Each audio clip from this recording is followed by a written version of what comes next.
Man Jeeves and Right Ho Jeeves, written by P.G. Wodehouse, narrated by Kevin Theis.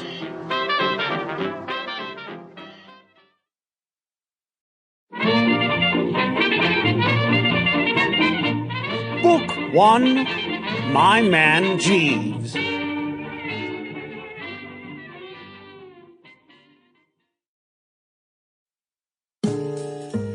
My Man Jeeves. Chapter 1, Leave It to Jeeves. Jeeves, my man, you know, is really a most extraordinary chap. So capable. Honestly, I shouldn't know what to do without him.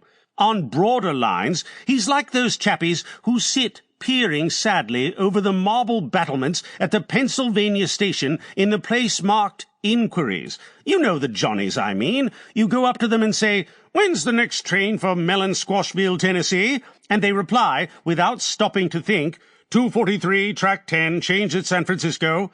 And they're right, every time. Well, Jeeves gives you just the same impression of omniscience.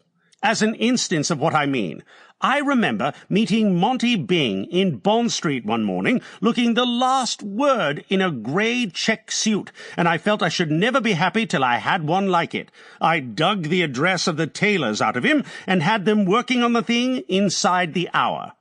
"Jeeves," I said that evening, "I'm getting a check suit, like that one of Mr. Byng's." "Injudicious, sir," he said firmly. "It will not become you."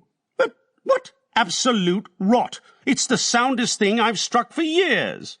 "Unsuitable for you, sir." Well, the long and the short of it was that the confounded thing came home, and I put it on. And when I caught sight of myself in the glass, I nearly swooned. Jeeves was perfectly right.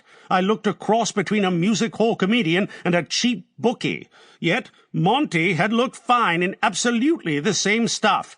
These things are just life's mysteries, and that's all there is to it. But it isn't only that Jeeves's judgment about clothes is infallible, though of course that's really the main thing. The man knows everything.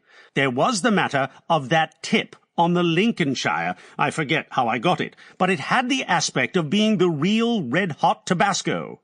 "Jeeves," I said, for I'm fond of the man and like to do him a good turn when I can, "if you want to make a bit of money, have something on Wonder Child for the Lincolnshire." He shook his head. "I'd rather not, sir."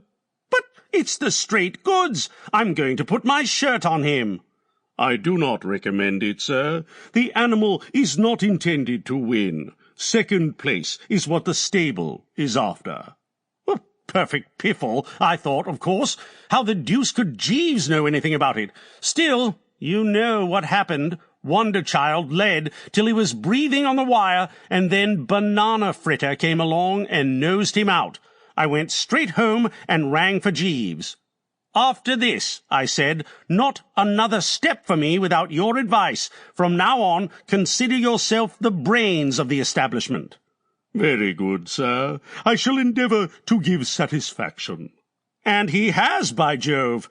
I'm a bit short on brain myself. The old bean would appear to have been constructed more for ornament than for use, don't you know? But give me 5 minutes to talk the thing over with Jeeves, and I'm game to advise anyone about anything. And that's why, when Bruce Corcoran came to me with his troubles, my first act was to ring the bell and put it up to the lad with the bulging forehead. "Leave it to Jeeves," I said. I first got to know Corky when I came to New York. He was a pal of my cousin Gussie, who was in with a lot of people down Washington Square way. I don't know if I ever told you about it, but the reason why I left England was because I was sent over by my Aunt Agatha to try to stop young Gussie marrying a girl on the vaudeville stage, and I got the whole thing so mixed up that I decided that it would be a sound scheme for me to stop on in America for a bit, instead of going back and having long, cosy chats about the thing with Aunt. So I sent Jeeves out to find a decent apartment and settle down for a bit of exile. I'm bound to say that New York's a topic. Sample complete. Ready to continue?